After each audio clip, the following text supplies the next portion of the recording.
Hi everyone, and thanks for being with me. Now we've had a few audio issues, which is the reason why I'm just a few minutes late. We haven't resolved them, so if any of those people that will be listening to this, they will probably find that Avery might have a bit of an echo at his end.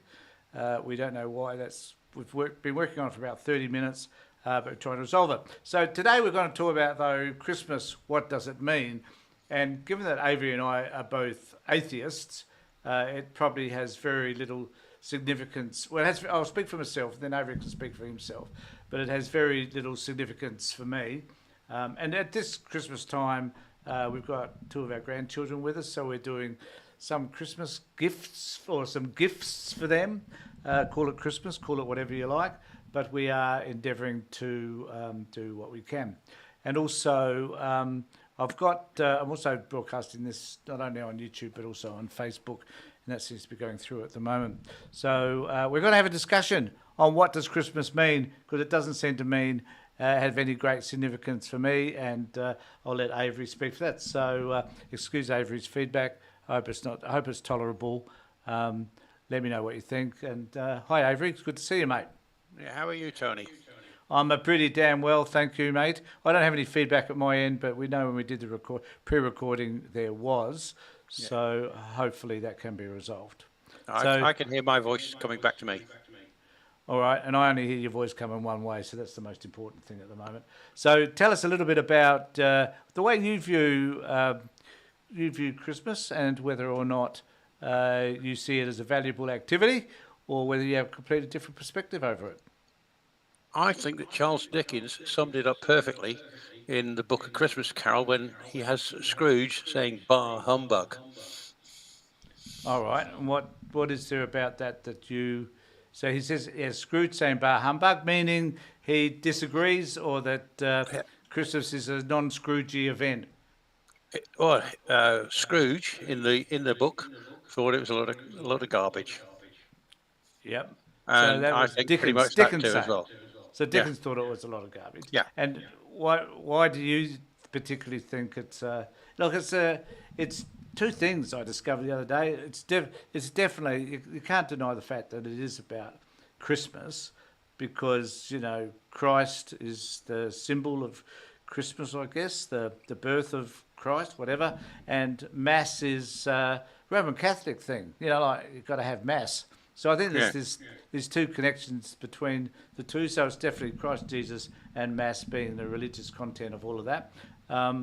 Do you have sort of a theory or a view as to why it is called Christmas in the first place, and whether it is actually on the birth date of Christ, or whether it's some sort of random date that some person a couple hundred years ago chose? What's your view? Well, firstly, it is Christ's Mass. That's coming through quite loud, that echo on my end. Firstly, it's Christ's Mass, and as you say, Mass is a Catholic function ritual. One of my objections is it's not based in something that's objectively true. There's no everything that we know about Jesus comes from one source, and that's the Bible. And the Bible is a compilation of books that were put together in the 4th century at a thing called the Council of Nicaea. Was the main place where the books were selected. A whole bunch were rejected. So we don't have the Gospel of Thomas, we don't have the Gospel of Mary Magdalene or Judas Iscariot in the Bible. But would We've it got copies matter? of them. Would it matter if we did, given there'd just be additional stories to the current Well, collection of stories, wouldn't they? there's enough contradictions in the Bible as it is right now, right? They'll be adding a lot more. For example, you ask a Christian, was Jesus married? And they're going to say no. You read the Gospel of Mary Magdalene and the Gospel of Peter, and he was married to Mary Magdalene. All A right. major contradiction in that whole story. Was what? That he was or he wasn't? That the modern claim that it's not modern. It goes back 1,700 years. That he wasn't married. All right. So, okay. And what does all of this mean from a Christian perspective? Well, from a Christian perspective, it means that the modern church is based on a lie. All right, Well, that's no, a I wouldn't say that. I'll take that back. It's based on something that's not demonstrably true. Oh, that's a much better political way of putting it. Yeah. You know, otherwise all the Christians out there be getting very upset with you, Avery. And another thing as well, you mentioned day of Jesus' birth, Yeah. right? In the year 336, when Constantine was the emperor of Rome, the Pope declared December the 25th was the date of Jesus' birthday. Mm-hmm. Constantine agreed with it because there was a big festival that they had at the time called the Saturnalia and the festival of Sol Invictus. That the Sol Invictus was the 25th of December, and Constantine had just recently declared that Christianity was the official religion of the Roman Empire, and he wanted people to stick with that and ignore the pagan festivals. So a good way to get people to do to celebrate Christmas, to celebrate the alleged birth of Jesus, was by having him by saying that's the day he was born. And so people who are used to having the big festival on that day, instead of saying Sol Invictus, they said Jesus Christ. So the reality is, there's no such date as the day that Jesus was born, because it was a made-up date, and everybody's kind of gone along with the ruse, I guess. It was assigned to him by whoever was Pope in the year 336 CE. Yeah, but I guess my point is that everybody's celebrating the birth no one knows. I guess my point is no one knows when he was born. End of Nobody story. knows if he was born. Or if he was born. That's right. Yeah. And well, I guess if there was a person called Jesus, he clearly would have been born. But but the reality is that we don't know the date on which he was born. So is all of this significant in terms of whether or not we celebrate Christmas? Like Christmas for a lot of people is about getting together. It's about family for whatever reason. It's about celebrating all those Christian things that come with love and peace to the world and Christian all that sort things, of stuff. The Christian well, things. they're not Like just the point. hang on, like Christmas trees and gifts. And gifts, yeah. Yeah, you know where that comes from? And incense and myrrh and all that sort of shit, which we often give. Do you know where the idea of giving gifts at Christmas comes from? No, but The I've got this feeling you're going to tell me though, Avery. The Roman festival of the Saturnalia. All right. Right? So that was on the 23rd and the 24th of December. All right. Right. And what is that? What is that occasion about? What's that all about? Well, the Saturnalia was a celebration of the god Saturn. Right? Ah, a mythical right, god, right. just like the Christian one. So it's a pagan thing. It's a pagan thing. Christmas trees, they come from Norse mythology. Right? Mm-hmm. Santa Claus, Father Christmas, comes from Norse mythology. The putting of candles on a tree. The Bible tells you not to do that. Right? Don't decorate trees. Don't put lights on trees. Well, don't. Well, I reckon. I reckon don't put burning lights on trees would probably be a damn good advice these days as well. So absolutely. So the clearly they work out. Wrong. I wonder how many houses burnt down because they put actual candles on their trees. Yeah. But everything that people know about Christmas comes from what the firstly the Catholic Church told them, and then after the schism that resulted in the Protestant Reformation and that, after the rise of the Protestant Church, what the Protestant leaders told them. Not one of them can point to something that is demonstrably true about it. They can't point to that date, the 25th of December, and say, we know for certain, and here's our evidence. They can't say, we know for certain he was born. Everything that we know about Jesus comes from the unknown authors of the 4 Gospels that made it into the Bible, the unknown authors of the Gospels that didn't make it into the Bible. I mean, they were assigned to Judas Iscariot, assigned declared to be Judas Iscariot, Mary Magdalene, etc., Thomas, Peter. We don't know any of the authors of the four of Matthew, Mark, Luke, and John. The rest of the book, apart from the book of Batshit Crazy, which is the last book in the Bible, the book of Revelation, the rest of them Batshit crazy. were yeah. If you've read it, you'll know why I say that. I've read the whole Bible, mate. Yeah, so have I. Most of the rest of the books were written by Paul. Now, Paul, he's out walking from Jerusalem to Damascus, and he's going to do that in 24 hours. That's only about, walking at that's only about 240 miles. Right? He's a very fast walker. He's a very fast walker. He has an epileptic fit or suffers severe sunstroke in the Judean desert, and Jesus appears to him. He doesn't appear to the Roman soldiers that are with Paul, and then Paul, from that, invents the Christian church. All the stories that we know, all the things, all the rules and things like that, a lot of the rules come from Paul's writings. After having a major seizure in the Judean desert, that was either sunstroke, it sounds like an epileptic fit, a grand mal seizure. All right. Because he's described as thrashing around on the ground, and then he sees this vision. Right. Avery, I just need to interrupt you by saying I just solved the problem around the feedback. Oh, good. Have you noticed? Yes, I have. Right. Well, I have now. I'll talk to you afterwards what it was, because I'm embarrassed that it came from my end. So I apologise profusely for that. But I guess, well, just before we carry on, I just want to suggest to people that they could subscribe to my channel, ring the bell, and if you've got any comments that you'd like to make about anything that Avery's saying and you want to challenge his non-Christian view and his, I don't know what the best way to describe it, Avery, your insights into the Bible and religion in general, I guess. Yeah. Because you have a Facebook page that you're very busy on, don't you? I've got a Facebook page called Mocking Creationism.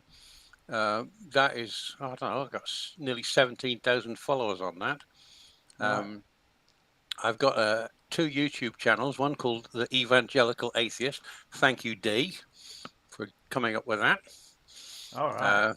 See, I think she's watching at the moment. So. Oh, good. I've got a book, another one called Perspectives. I've done more on perspectives, and I want to, in the new year, I intend to start getting back to work on the Evangelical Atheist, where I do my best to take apart religion. All right. I'm not just focused on Christianity. Any religion's fair game. Yeah, yeah, yeah. And I just want to say I've known Avery for many years, and he is a dedicated. Is it fair enough to say you're a dedicated atheist? Is that reasonable, or are you? You could say that if you like. I am. Well, as Dee said, I'm evangelical about it. Yeah, that's true. Very, very forthright and argumentative, to say the least. Yeah. So, can I just quickly say I love the debate. You do, right? A thing that I regret is getting an honest debate from somebody on the other side of the fence. What do you mean? Because they don't understand. For just a little example, I'll say, why should I care what the Bible says? And they'll come back and they'll quote me a Bible verse, right? As if that should persuade me. And I'm saying the Bible is wrong about this, and they quote me another verse. That's not honest, right? I will say something about the Bible, about something in the Bible, and they will then say, yeah, but what about this over here, this shiny object over here? They'll change the topic, they'll move the goalpost. That is dishonest. I would much rather hear their explanation why they think that the Bible is true, right? And you don't do that by saying, well, look, here's a Bible verse that says something different. Would that person be persuaded if I quoted from the Bhagavad Gita or the Quran? Would they convert to Hinduism or Islam if I was to quote one of their holy books? The answer is no. So why do they think I would I would be persuaded by them quoting their favourite holy mythology. Yeah, yeah. Okay. So in those discussions that you have with people, do you persuade them? Do you challenge them about their beliefs to a point whereby they think, oh, maybe that's a reasonable argument? And it doesn't mean I, they have to accept your viewpoint, of course, but can they at least be persuaded to accept the argument was sound? I've had the odd person who's said, yeah, that makes sense. And since I started on the internet with this sort of thing, so that was in the late 1990s, I've seen 3 people abandon their religion All completely. right, so that's a positive view, is it? That's like a conversion rate. Yeah, my aim isn't to persuade people to change their view. I want them to think critically about it. That's how I got to atheism. Was by very very quick story. In the 1960s, my English teacher was a guy called Blackwell. He's the most, of all teachers, the most impactful on me. Yep. I absolutely loved the English language. He taught us all about critical thinking. In the school that I went to, religious instruction was a mandatory subject. So we had to go and have these lessons all about Big G, about God, Jesus, etc. I was going to say Big G, JC, and Spooky, but I decided, we had to go and have these lessons all about God. And the first thing I thought was, how can you know anything about what's supposed to be unknowable? But in those lessons, the teacher was a Church of England minister, and he was good because he would get an imam to come in and talk to us about Islam. He'd get somebody from Hinduism to talk to us about that. He'd get, he was a Church of England, he'd get a Catholic come in and talk to us. And I'm sure his idea was that we would listen to what they all had to say and say, oh, obviously Church of England is correct. But he also had us reading the Bible. And as I'm reading the Bible, I'm using the skills that Mr. Blackwell was teaching us for critical thinking and applying it to the Bible. And by the time I got the book of Leviticus, I was mostly on my way to atheist. By the time I finished it, I was an atheist. And I've been an atheist since I was 13. So 60 years now. What were your parents? Were they My religious mother at all? was my mother was a Methodist, and my dad was he was not a religious person, but he wasn't like me. I mean, I will categorically say that the God of Christianity is a fiction. It's a made-up entity. Right? Yeah. I won't say that there's no gods, but the God of Christianity, absolutely. And the reason I say that is because of all the contradictory claims that are made about him. Yeah. So Do you? just a quick example. God is supposed to be omniscient. That means he knows everything. If he knows everything, why did he have to ask Cain where his brother was? Why did he have to ask Adam and Eve where they were hiding? He's omnipresent as well, which means he's everywhere. So when Abel was lying in the ditch with his head stoved in with a rock, God was right beside him. Was he? I mean, the version of God seemed to change in the New Testament, did it not? No, From the there was a whole range of different versions of God. we Was have there been not in the? we have been told by the Catholic Church, and since the 1600 or 1500 late 1500s, whenever it was, by the Protestant churches, that Jesus was love. But the Bible contradicts that. You ask somebody what did Jesus say about peace on earth, and they'll say he came to bring peace on earth. Because another dishonest tactic used by Christians when they're debating this is they take the thing out of context. In Matthew 10 verses 34 to 39, Jesus says, "Think not that I came to bring peace on earth, rather I came with a sword. I came to set man at variance against his father, daughter against her mother, daughter-in-law against her mother-in-law. A man's foe shall be his own household. He that loveth his father or mother more than me is not worthy of me. He that loveth his son or daughter more than me is not worthy of me, and he that doth not take his cross and follow after me is not worthy of me. He that findeth life will lose it, and he that loses his life for my sake will find it. How's that all about love? Telling you that you've got to hate them to love him. Well, yes, I don't disagree with any of that. I guess one of the issues for me, and we've sort of moved a bit away from Christmas. Yeah. This conversation. We'll get back to that in just a second. Yeah. But do you believe that that people can gain some form of, forget about the historical context, but do you think people can gain some inspiration from reading a book like the Bible? Well, obviously they can, because you just look at the novels that have been written, you look at the art that has been produced, look at the way people they would start building a cathedral that they knew they wouldn't see finished. So yes, it can inspire people to do great things, but it can also inspire people to do great evil. Steven Weinberg, an American physicist, he said that good people will do good things, bad people will do bad things, but to get a good person to do something evil, that takes religion. You look at the history of Christianity, and it wasn't spread by the power of the word, it was spread by the power of the sword. Convert or die.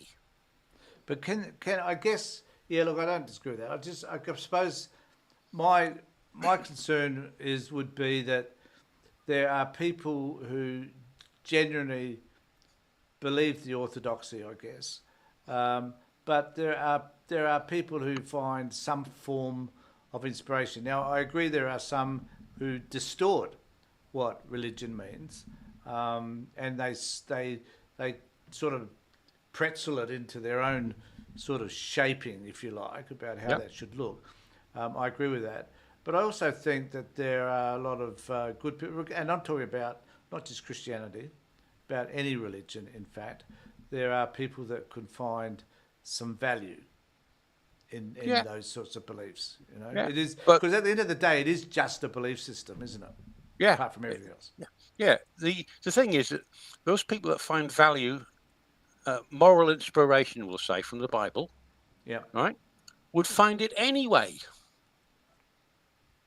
But are they sort of not forced, but are they encouraged to look because of their religious beliefs or the church they belong to? Are they encouraged to look for that inspiration within the confines of the books? Whether it be the Bible or the Quran or whatever. But that's where they find it. So they don't. A lot of people don't necessarily go and they're not readers. I mean, let's face it. A lot of people that are of certain faiths are not all that literate type people. They're not the people that you're talking. The person that you've become, which has been about being critical in your thinking and stuff. They're just everyday, ordinary people who find some form of inspiration, and for some, I guess, even a reason for living. A sense of meaning, if you like, through their religion. Would you accept that? I accept that people think that is the case, that God gives them meaning, and that, therefore, because I don't believe in God, my life has no meaning. My life. No, I'm not suggesting that it's God. I'm suggesting that it's the belief system which supports them in their religion. But they believe that that's the case. That their belief in God gives their life meaning. So they're believing. But I'm just wondering whether. No. Can I just take this a little bit further? This is an interesting conversation, and we probably bored the shit out of people because a few people have come and gone. But okay. So the notion that we should love thy neighbour, for example, predates Jesus by about 500 years. Well, it doesn't matter. I'm not interested. I'll tell you, it's about the historical context. Yeah. It's just about that idea that we should love our neighbour. And if someone accepts that and lives their life by that, and that has been informed by their religion, then I don't think that's necessarily a bad thing. Okay. How about this? My neighbour is a convicted paedophile. Should I love him? My neighbour isn't a convicted paedophile, but I'm just saying. I hope your neighbour's not watching this video, Avery. No, that's what my neighbour's definitely not a convicted paedophile, but let's say that my neighbour was. Should I definitely love him? Well, The thing, the problem with let's say let's. hang on. The problem with the Bible is it's black or white, right? For example, the Bible says, "Thou shalt not kill." The Bible actually says, "Thou shalt not do murder," but it's been changed to "Thou shalt not kill." Is it wrong to kill somebody? Absolutely, every time. Yep. The answer is no. It's not wrong. If somebody was attacking you with a knife and you had a gun, would you just let them kill you, I or think would you I think they're kill that person? pedantic. It's I not. think. It's not pedantry. It's the Bible is black and white. Thou shalt not kill him, and it's in no case don't kill. How about stealing? Is that always wrong? The answer is not always. What if what you're stealing is a loaf of bread to feed your kids?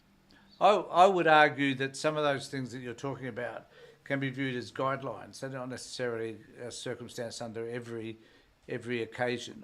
But I would suggest. that is you in the 21st century applying 21st century thinking, right? The Bible is clear. You shall not do it. Yeah, but that's my point. There might be some Christians who do hold the same. That's I'm not Christian, but that might hold certain beliefs that they've gathered from the Bible or from their religion, whatever that might be, and that they wish to live by those values, which I would describe as humanitism.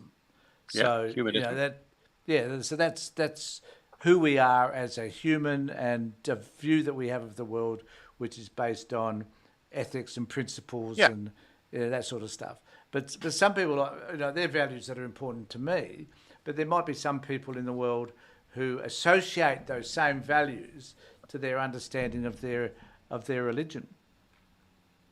yeah, and that's because they've been told by the pastors, their priests, the swami, the imam, that this is where it comes from. But they might also reject some of the views that have come from their religious leaders as well. Well, yeah, that's true. I mean, who nowadays does what the Bible says to kill somebody who's working on the Sabbath? That's a command in the Bible. If you see somebody working on the Sabbath, So, kill them. so people have Nobody does that. Well, no Christian does that nowadays. so people have modified their version of what that means based on the current context in which they're living. They're not modified. What You they've just done is said they've they. said You just said we're they not going have. to do that. That's right. So that they have modified their version based on Well, the the current. version still says don't you kill somebody who works on the Sabbath. They just said we're going to ignore that verse. That's right. So Right? they It have says kill changed. homosexuals. Right? They're just going to ignore that verse. The Quran says kill the infidel wherever you find them. The vast majority of Muslims do not kill the infidel wherever they find them. That's right. They just ignore that verse. That's right. Right? Because okay. So you're saying that's interesting discussion. So you're saying that because they ignore it, It doesn't have the meaning that the original authors had there. right. So it's been subjugated, if you like, by a more modern version of the world. There's a reason why a period about 400 years ago was called the Enlightenment. It's around about 400 years ago, with people like Galileo and others that followed him that said all this stuff in the Bible isn't true, right? And we need to be rethinking. The Bible was used to justify slavery. The Bible is used to justify the abolition of slavery. Hold on, terrible. I understand all of that. Yeah. All I'm arguing is that there are some people who gain some form of inspiration from their understandings of what they've learnt in the Bible, and maybe from nowhere else. But at least some of those understandings have a sense of humanity. They do. Yeah, I grant that. You'll concede that. Avery's just conceded that. No, I just want to thank you. Thank you, Avery, for being with me today. I really appreciate it. I was going to follow up. I say I'll grant that they get that, but you can read one thing in the Bible or the Quran, the Bhagavad Gita, you could read one thing that says, do this, and then read another verse, sometimes 2 or 3 verses later only, that says, do exactly the opposite. All right? When Moses comes down from Mount Sinai with the tablets, and it says on there, thou shalt not kill, and he sees they've built the golden calf, and he smashes the tablets, goes back and downloads another set from the cloud. He the first thing that he does, because they've built this golden calf, is to order Aaron to kill something like 3,000 people. It just said, do not kill. Go and kill 3,000 people. They contradict themselves all the time. Yeah, I guess that's that's my point. My point is that there are a series of incredible contradictions in the Bible. If we look at the Bible in terms of the way it's written and the stories that it tells and all that sort of stuff, and there's some horrible stuff in that. But I guess a lot of, and I'm speaking for a lot of Christians in particular, related to the Bible, and also Muslims and the Quran too and stuff, I guess. But we're also saying that there are elements of the Bible though that can have specific valuable meaning to some people because it may be their only source for those kind of humanitarian truths. Well, that is true. Right? I agree with that. But why do they think it's their only source? Well, mainly because I think a lot of people don't read widely. They may be uneducated, which makes me wonder why, people that have gone to university and still. I forgot the name of the bloke. There was a famous philosopher who no, it wasn't Bertrand Russell, who was a devout atheist, and then he found Roman Catholicism.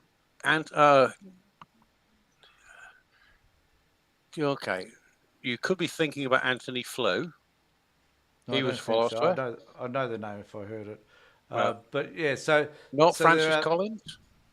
No, don't give me names because I probably won't remember who they were. I guess, to be fair, but I guess the reality is too that people go the other way, that they can find something within the religion context, and they could be an intellectual or an academic or whatever who has experienced critical thinking, and they dispense with all that knowledge and those understandings and decide to take on a religious perspective. Yeah. Because for some reason they find that enlightening. I can give you a really good example, I think, of a person who was he was highly educated. Francis Collins. I just mentioned him a moment ago. He was director of the National Institute of Health. He might still be. This is in the United States. He was the leader of the Human Genome Project. He was an atheist, right? And one day he's out on a hike in the winter, and he goes around this bend in this track, and he sees a waterfall split into 3 columns, frozen solid. It reminded him of God, Jesus, the Holy Ghost. He fell down on his knees and instantly converted to Christianity. I can't think of a worse reason for doing it. Right? So even really smart people can make really stupid decisions for really stupid reasons. But really smart people can also make stupid decisions for a whole host of different reasons, can't they? I just did a post on Alan Jones, for example. There's an example of a stupid man who's made some really stupid decisions. Yeah. Okay. So the last few minutes we've got left. Let's go back to Christmas. Right? Been great conversation so far, and I really appreciate it. But let's go back to Christmas. Now, I think it's fair to say that a lot of people do the Christmas thing, even though they may not be Christians, because they could be Jewish, they could be Buddhists, they could be Muslims, they could be whatever. They could be atheists. They could be, Oh, good point. Like, I was going to ask you, thanks for reminding me, mate. I was going to ask you, what do you do with your family for Christmas? Once upon a time we'd put up Christmas trees and all the other pagan stuff like that. All right. So you support paganism, obviously. Yeah, I'd support paganism. I mean, I put up a plastic tree rather than go and chop down a real living tree just to have it die in my living room. True. Right? Fair enough. I've never liked that idea. We exchange gifts. You know, we do all the sort of traditional Christmassy things like that, and Why? you know why? Because it's fun. It has no religious meaning for me whatsoever. So okay. So you wish to conform to a Christian pagan. Pagan. Yeah, or I'll pagan, go with whatever you want to pagan. call it. So people do it for Christian reasons, but Yeah. nevertheless. So you're conforming to a community standard around the celebration of this pagan belief or this Christian belief. The pagan belief. You're succumbing to it. So you don't No, call it. So you wouldn't call it Christmas. You must call it something else then. I call it the Festival of Sol Invictus. All right. What did your kids call it? They call it Christmas because that's what we called it to them. Exactly. But So isn't there a that's contradiction? well, no, that's because their mother was a Christian. All right. So you were Right. acquiescing to her. Yeah. Right. Happy wife, happy life, isn't it? Well, I guess that's. I don't know whether that's a misogynistic statement, though. Avery, I'd be very No. careful of that one. Yeah. But do you think? Because I mean, my attitude is that we sat down with our kids when my youngest must have been 10 or 11, and I've got a video of it actually. It's quite interesting. But anyway, we sat down with the kids and. Dee decided in particular, my wife decided that she didn't want to celebrate Christmas anymore, and that was fine. But I found, to be honest, I really struggled with that idea. Not because I didn't want to, I couldn't care. The problem was, to be fair to my wife, she used to do most of the work around all of that, so she didn't want to do that anymore. And but it was actually how it had impacted the kids that was striking. So us as adults were prepared to say, okay, didn't want to do this anymore. Yeah. But the kids, because what happens at school and the general social demands on children to accept Christmas and to do the Christmassy thing and send their parents Christmas cards and all that sort of stuff. I mean, to not conform is painful. Yeah. I mean, you said, how did I celebrate it? I did the Christmassy things because my kids, right? They'd see other kids. They're getting their school friends are talking about what mum's buying me for Christmas and things like that. My kids wanted the same thing, so I'm not going to deprive them of that. Yeah, but it's not just this notion of pagan belief. It's also this commercialisation of this event, isn't it?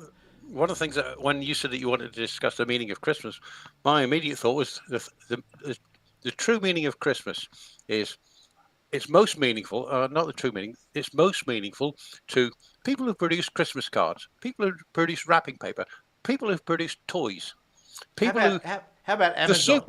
The supermarkets, Amazon, right? Exactly. You straight here.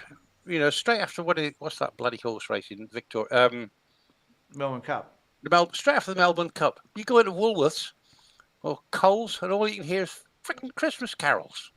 2 months before Christmas. Yeah. So the point is that it's commercial. It's the commercialisation of this day that I disagree with immensely. The most. Yeah. And ditto for Easter. Yeah, I agree. Yeah. So these Christian occasions have been captured, if you like, by commercial industries in order to make money from these beliefs. But not just. But my point is, it's not just the Christians that fall for these beliefs. It's everybody. Jew, Muslim, whatever, gets sucked into this occasion, which would be best if we just ignored it. Yep. I've got stacks of issues around that. Why is it this? It's like Thanksgiving in the United States. Thanksgiving is this day you get together with your family. Well, why have one day? What's wrong with the other 364 days or whatever of the year? Yeah. So, there's no shame. Christmas is when we all get together and we be with family and kids. Look, Yeah. there's so many other days. Why have this one day? I don't understand it. Why have this one day when we celebrate these notions of togetherness, when actually that should be a universal notion that we should be trying to express all the time? You know, at this particular time, I'm going to rant now, but at this particular time, are we thinking about the people in Gaza? No. Are we thinking about the people in Syria trying to put their lives together now No. our Assad's gone? Or the Ukrainians. Or the Ukrainians. The Russians are dying. Yeah. No. Not at all. Yeah, all that stuff that's really important, that's critical, just goes out the window. Yeah. And why do we forget them at this time of the year? Why do these things these important things seem to not matter? If the story was true, and if it really was about loving your neighbour and stuff like that, then absolutely we should be doing that 365 days, 24/7. Yeah. But that's not what the story's about. The whole story is about controlling people. Yeah. Oh, which actually is a really great point, because if the religion is about controlling people, the religion becomes the commercialization of Christmas. Yeah. Doesn't it?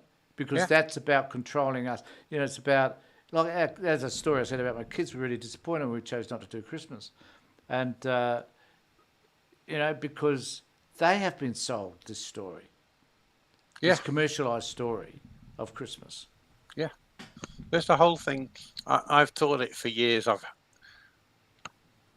The whole thing about Christmas and Easter is sell as much as you can.